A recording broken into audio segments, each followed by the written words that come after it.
Esto es StioCast, no es Histocast, pero casi. Y bueno, en este veranito tan tórrido vamos a hablar de de una zona, un terreno de guerra y de unas personas que estaban en unas condiciones muy extremas, bastante más extremas que este verano que estamos sufriendo, en el cual el salvajismo de la guerra, en el salvajismo de la guerra, pues se impuso la caballerosidad. Y bueno, pues para hablar de todo esto y del personaje que nos atañe, tenemos a Hugo Cañete con nosotros, @Hugo Acanete. ¿Qué tal, Hugo? Muy buenas noches, Goyo. ¿Qué tal? Aquí estamos, pasando un poco de calor, que ya tocaba. Sí, ¿te imaginas dentro de un blindado en el desierto, una Pues lata ya ves, bajo el sol? imagínate con los 30 milímetros de blindaje y a pleno sol a 40 grados. Tremendo. Bueno, pues vamos a hablar de un personaje, bueno, que en sus memorias son realmente alucinantes, ¿no? Pues sí, vamos a hablar de un tal Hans von Luck que escribió unas memorias que se llaman Panzer Commander. Maravillosas memorias. La pena es que en español la edición que hay esté tan absolutamente mal traducida. Yo recomiendo que el que pueda las lea en inglés y el que no le quede más remedio, pues que las lea en español. Pero que en todo caso que las lean porque son maravillosas. Uh-huh. ¿Y quién era este señor? Pues von Luck es un militar de carrera de rancia ascendencia prusiana. Los von Luck se les puede rastrear hasta el siglo XIII. Son caballeros teutónicos y luego soldados prusianos que luchan pues prácticamente en todas las guerras. Uh-huh. Y su padre creo que fue el primero que estuvo en la armada. El padre se llamaba Otto von Luck y estuvo en la batalla de Jutlandia y sirvió en la armada en la Primera Guerra Mundial. Y entonces von Luck es un oficial de carrera alemán de las primeras jornadas. Creo que se graduó en el año 1929 o así, y desde muy pronto pues estuvo relacionado con todas las tropas blindadas y los Panzer. De hecho, Rommel fue su profesor en la Academia Militar y luego pues estaría con él también en la 7ª División Panzer en toda la carrera que hubo en Francia, y luego lo reclamaría posteriormente para que tomara también el mando del batallón de reconocimiento blindado con la 21 División Panzer en el desierto, ya para la batalla del Alamein. Uh-huh. O sea que era un hombre de confianza de Rommel. Conocía a Rommel y Rommel le tenía bastante aprecio, sí. Además, pues, como he dicho antes, era un soldado de élite, un oficial muy prestigioso. Y ya en la campaña de Francia, él lideró creo que era, no sé si llegó a liderar el batallón de reconocimiento blindado de la 7ª Panzer, pero en todo caso sí que tuvo un puesto muy destacado y fue iba en las vanguardias de la 7ª Panzer, e incluso cuenta una anécdota muy divertida en su memoria cuando la 7ª Panzer llega a Burdeos, porque la 7ª Panzer, la división fantasma de Rommel, empezó a andar hacia abajo, hacia el sur, y se plantó en Burdeos para el 17 de junio o así. No está nada mal. Y claro, como era el jefe del reconocimiento blindado, pues fue el primero en llegar a Burdeos. Y entonces es von Luck el que firma el primer acuerdo de alto el fuego con uno de los altos generales franceses que estaba allí refugiado. Uh-huh. Y cuenta cómo fue. Él cuenta cómo entra en la ciudad de Burdeos, aparca 4 blindados en cada esquina del hotel donde estaba el general, entra con una guardia armada y firman la paz por orden de Rommel, representando a Rommel, que todavía venía un poco más atrás. Uh-huh. Bueno, pues ahí tenemos que es la mano derecha, pero bueno, vemos que a Rommel después en el desierto no le va del todo bien después de la batalla del Alamein. Bueno, en la batalla del Alamein no le va como no es favorable para las armas alemanas, ¿no? Y von Luck se dedica a cubrir la retirada de Rommel, ¿no? Claro, de hecho el papel de Von Luke después del Alamein, cuando hay que retirarse hasta Trípoli y luego posteriormente hasta Túnez, la acción de Von Luke es absolutamente esencial y brillantísima, porque el batallón blindado de Von Luke de la 21 Panzer lo que hace es introducirse en las profundidades del desierto hacia el sur para evitar o informar de posibles maniobras que hagan los británicos para tratar de embolsar a las tropas que se retiran. Es decir, su misión es constantemente estar sopesando las posibilidades que tengan los británicos de flanquearlo y evitarlo. O bien informar de que si hay una maniobra de pinza desde las profundidades del desierto para cortar la retirada, informar de ello para que las tropas blindadas organizaran un contraataque. Y la verdad es que lo realiza con éxito hasta el final.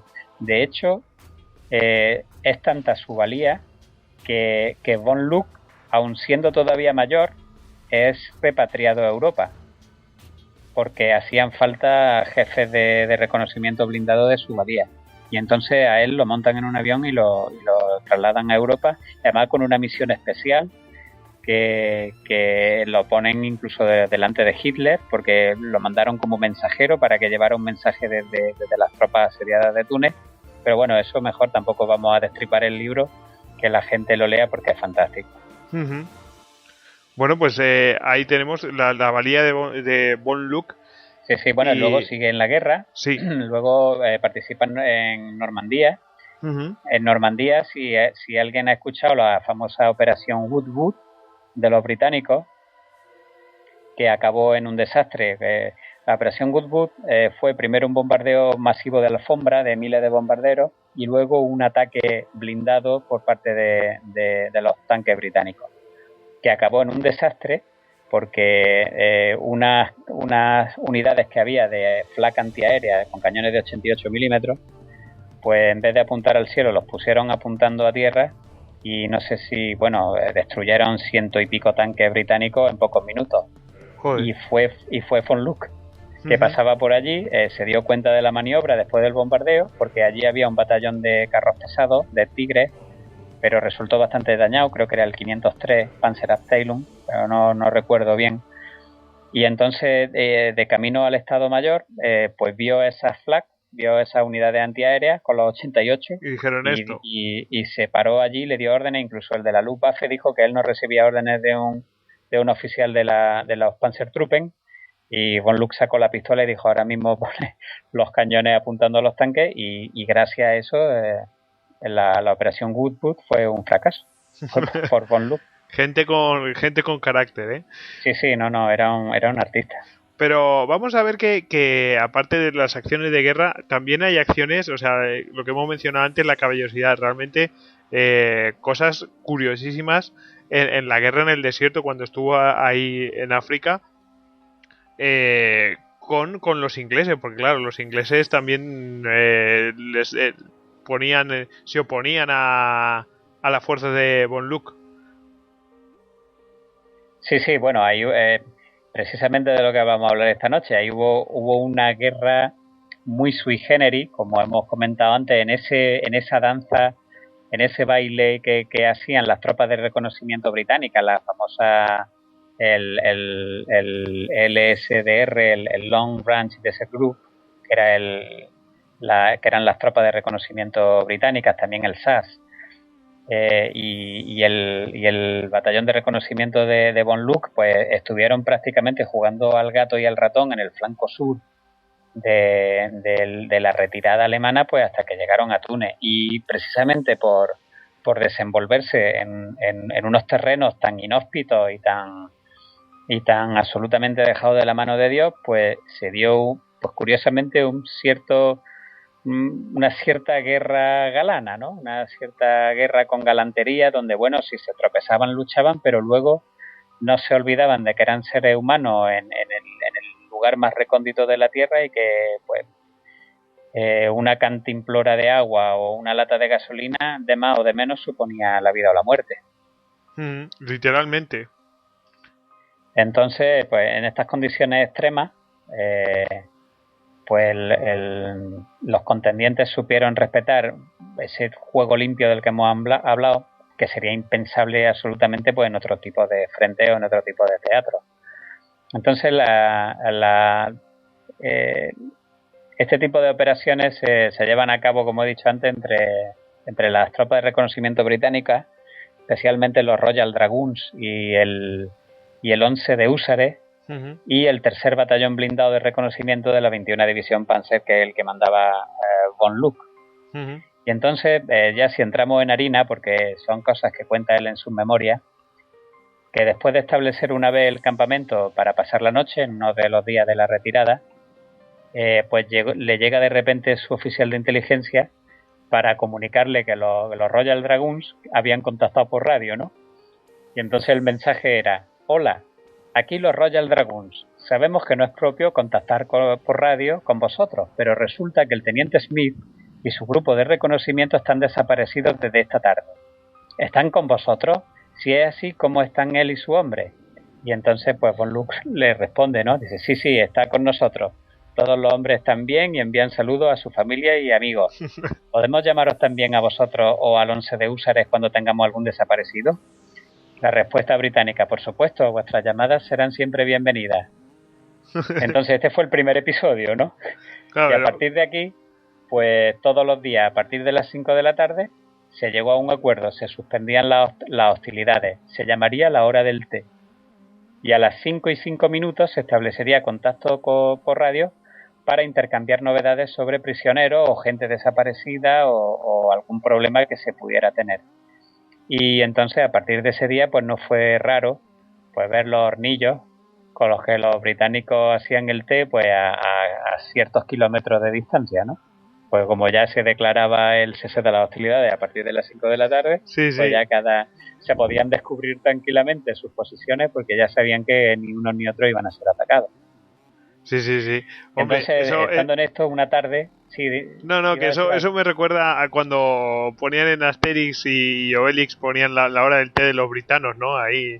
sí, el agua, como era el agua hervida. Sí, exactamente. La hora del agua hervida. Exactamente. Pues fíjate, la realidad a veces supera la ficción. Sí. Pues cuenta von Luck que una tarde llegó una de las patrullas con un jeep y 2 británicos capturados, y un joven y apuesto teniente con su conductor pues se le llevan a presencia de von Luck, ¿no? Y resulta que el teniente era, según describe von Luck, pues era el típico inglés snob y arrogante, ¿no? Y entonces, después de un poco de hablar, resultó que era el sobrino de uno de los propietarios de la marca de cigarros Player, o sea, de un emporio tabaquero pues de los más grandes del mundo, ¿no? Sí. Y entonces pues von Luck, que por aquellos tiempos estaban escasos de material, pues le dice: teniente, ¿qué le parecería si hacemos un trato y le canjeamos a usted y a su conductor por cigarrillos? Es que estamos un poco escasos últimamente. Y dice el inglés, dice: me parece una buena idea. Y le dice von Luck, dice: ¿cuántos cigarrillos diría usted que vale? ¿Qué cantidad le debería sugerir a su comandante? Y dice el teniente inglés: 1.000.000 de cigarrillos, esto es 100.000 paquetes. Y entonces, bueno, pues se hizo contacto con los Royal Dragoons y se le comunicó la oferta. Respuesta: esperen, por favor, estamos de vuelta en un momento. Y después de unos minutos de pausa, vuelven los británicos. Lo sentimos, nosotros también estamos un poco escasos de tabaco, pero podríamos ofrecerles 600.000 cigarrillos. Y dice von Luck: para mi sorpresa, el joven teniente británico rechazó la oferta de plano. Ni un cigarro menos de 1.000.000. Es mi última oferta. Eso diciéndolo el oficial inglés. Eso sí que es una rodomontada. ¿Eh? Una bravuconada, vamos. Sí, no, pero claro, es que así que, pues nada, no tuvo que pagar con la cautividad el alto precio que tenía de sí mismo, es decir, no hubo trato y el teniente quedó prisionero. Sí, hay que pensar en ese rancio abolengo, ¿no? Sí, no, yo no valgo ni uno menos de 1.000.000. Sí, el rollo caballero inglés, en fin. Sí. Bueno, luego cuenta que una semana más tarde, poco antes del anochecer, pues el médico del batallón se alejó para hacer sus necesidades, pues se alejó del campamento. Y cuando Luke vio que no volvía, después de media hora, pues empezó a preocuparse y a preocuparse ya no solo por el médico, sino porque esa unidad en ese clima, sin un médico, pues podría entrañar algún riesgo para los soldados, ¿no? Y entonces pensaron que si se habría perdido o si lo habrían cogido los británicos. Contactan con ellos y dicen, sí, tenemos a vuestro doctor, fue a parar directo a nuestra patrulla cuando regresaba a vuestro campamento. Dice, esta vez tenemos una sugerencia que hacerle. Desde que los japoneses han cortado nuestras comunicaciones con el lejano oriente, es imposible obtener quinina y estamos padeciendo casos de malaria. ¿Podríamos cambiar al doctor por alguna cantidad de atebrin sintético? Se ve que los alemanes pues habrían hecho algún tipo de medicamento sintético que sustituía a la quinina, ¿no? Bueno, sí. Pues un momento, dicen los alemanes. Y claro, a von Luck se le presenta un dilema moral. ¿Qué era más importante, debilitar la capacidad combativa de los británicos o recuperar al médico? Al final decide hacer el trato y les preguntó cuántos paquetes querían, se acordó una cantidad y a la mañana siguiente pues 2 jeeps con bandera blanca se acercan y se hizo el intercambio. Dice que solamente una vez se rompió inintencionadamente el acuerdo. Dice que una tarde regresó una patrulla con un camión de aprovisionamiento británico cargado hasta los topes. Y el jefe de la patrulla, que era un joven teniente recién llegado, pues le dice a von Luck, mayor, el camión está hasta los topes de carne enlatada, de conservas, cervezas, cigarrillos. Dice el von Luck, dice, lo primero que pregunté fue que a qué hora había sido y el teniente le respondió que a las 5:30. O sea que habían roto el trato de la hora del té. Sí. Y entonces pensó von Luck, dice, este hecho me va a traer problemas. Así que de inmediato envió un mensaje a Rommel y le transmite, dice, tengo la impresión de que patrullas británicas intentan flanquearnos por el sur. Y claro, entonces pues Rommel asiente y le informa a von Luck de que otra pequeña unidad va a relevar la posición que tiene actualmente al día siguiente. Es decir, von Luck lo que hace es que escurre el bulto. Dice, como sé que los ingleses van a tomar represalias, yo le digo a Rommel que tengo indicios de movimientos británicos al sur, me voy yo al sur y los que vengan detrás que arreen, ¿no? Sí, la unidad alemana que venga a relevar mi posición pues va a ser seguramente la que sufra el descalabro, ¿no? Casi también es ponerle de una manera no directa a los británicos una presa para que se puedan resarcir del daño, ¿no? Uh-huh. Y nada, pues entonces trae el relevo y el apercibimiento al jefe de la unidad de que los británicos podrían aparecer para ser prisioneros, es decir, se lo deja caer, pues parte hacia el sur y efectivamente a eso de las 5:30 un destacamento británico asalta la unidad, la coge por sorpresa y captura 2 camiones y desaparece en la oscuridad. Así que claro, como diría Luke, un acuerdo entre caballeros es un acuerdo entre caballeros. Exactamente. Y luego cuando... Bueno, ya... Sí, dime. No, que cuando él... ya estaban prácticamente retirada, se comunica con el oficial al mando de los Royal Dragoons. Sí, bueno, es el oficial al mando de los Royal Dragoons el que se comunica con él. Esto ya en Tunisia, cuando ya habían llegado a la línea Marez y ya no hay más retiradas, sino que se crean los cinturones defensivos para enfrentarse a Montgomery y a las tropas de la Operación Torch que venían por el oeste. Y entonces pues un día de las profundidades del desierto surge un beduino que pregunta por von Luck y que le dice que lleva una carta y que esperaría contestación. Y entonces la carta dice del oficial al mando de los Royal Dragoons: estimado mayor von Luck, últimamente tenemos que atender otras tareas, por lo que nos es imposible mantener contacto contigo. La guerra en África está decidida y me alegra decir que no en vuestro favor. Me gustaría, por tanto, agradecerte a ti y a tu hombre, en nombre de mis oficiales y mi hombre, el juego limpio con el que hemos luchado por ambas partes. Mi batallón y yo esperamos que todos vosotros salgáis de esta guerra sanos y salvos, y de que tengamos la oportunidad de encontrarnos alguna vez en circunstancias más favorables, con el mayor respeto. Más tarde de esta carta, von Luck cuenta también en sus memorias que en otra escaramuza los ingleses capturaron el camión taller de la unidad. Imagínate, o sea, captura el camión taller de la unidad y es casi como dejarlo al albur del desierto, ¿no? Si hay algún tipo de avería, pues no se podría arreglar, ¿no? Sí, sí. Pues cuenta igualmente que al poco tiempo lo devolvieron, es decir, por estimar que no podían dejar a sus enemigos tirados en las profundidades del desierto, ¿no? Es decir, hacen la captura, lo piensan un poco mejor, ellos, los británicos, están también viviendo los mismos padecimientos y están en la misma situación, hacen un proceso empático y dicen, bueno, a esta gente no los podemos dejar sin el camión taller, y lo devuelven. Qué y tremendo. Esta fue la guerra caballerosa, entre comillas, o ese fair play que hubo en los escaramuceos continuos del flanco sur de las profundidades del desierto de la retirada de Roma en las Tatunas. Uh-huh. Bueno, pues ahí queda un caso de caballerosidad, porque en la guerra no solamente hay casos de crueldad y tal, pues esto es una cosa que casi reconcilia al hombre, ¿no? Sí. Pues, bueno, de hecho, después de la guerra, Von Luck hizo muy buenas migas con oficiales británicos, con oficiales incluso de paracaidistas y gente comando y gente de prestigio, y fue íntimo amigo de Ambrose, que el que escribía los libros, el escritor norteamericano. Pues ahí queda, ¿no? Yo creo que es una buena pildorita para este verano, un buen ahora ya un poco para refrescar, ¿no? Ver todo esto en StioCast. Y bueno, Hugo, nos emplazamos para otro, si no ya para el Histocast. Pues como vayamos viendo, perfecto.